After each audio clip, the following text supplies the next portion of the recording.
Quick update on the red van that I mentioned in some previous videos. Like I said, I've got to do up. I put it for a spray in, that's been done. Put the spoilers on the front. I haven't done the rear ones yet. I'll show you that when I do that. Most of it's been sprayed. I've left the parts that I'm going to cut out, basically like the windows. So that's in the workshop at the moment. I've just crammed everything in here overnight. So that's that one I'm still working on. And that's the red van. And if you can notice on the windows there, that's obviously not been sprayed.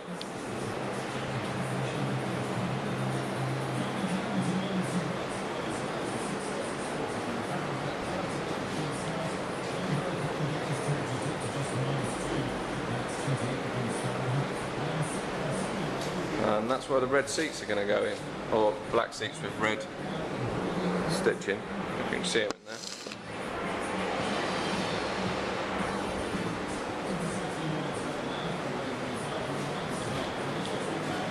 So yeah, that's an update on that one.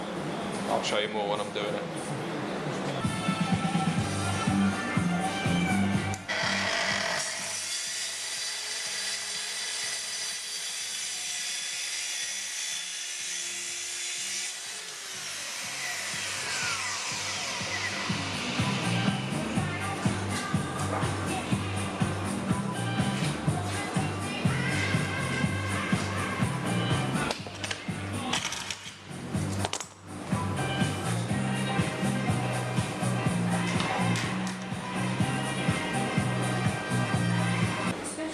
Right, just another quick tip. I'm cutting out the front cupboards, so I'm marking them out to router.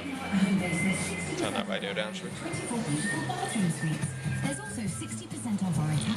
Yeah, so I'm marking those out, ready to cut. And what I'll do, I've got the template.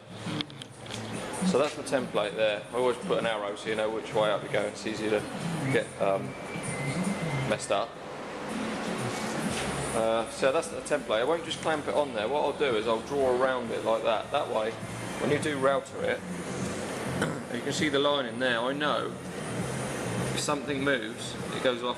I know it's moved. If you don't do that, you'll never know whether you've moved or not. And by the time you finish, it's wrong.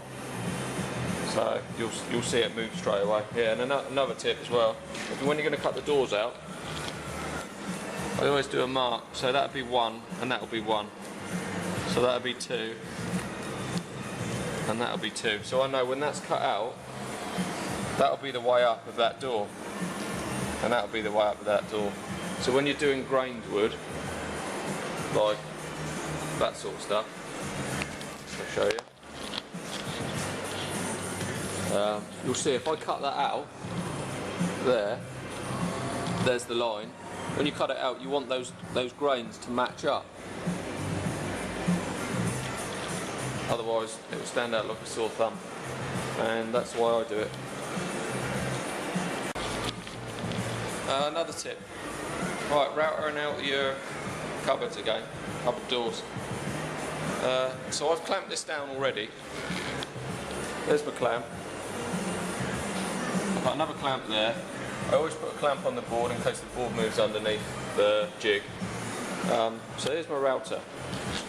Always check where your clamps are before you actually start cutting. If you look at the router, as it travels around, it's going around this radius. What it's actually going to do, and I might not notice this until I've done it, it's going to hit that. And as it does it, it's got to move around it. Which means instead of going around that line, it will go around the clamp there, look.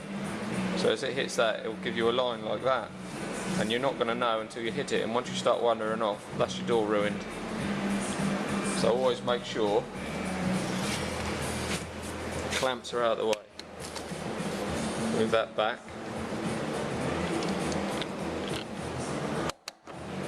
So that clamp's now on there, and that's going to miss it, look, as it travels around.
again, to do with the router, people keep asking me what size bit you use to cut the doors out for this sort of trim.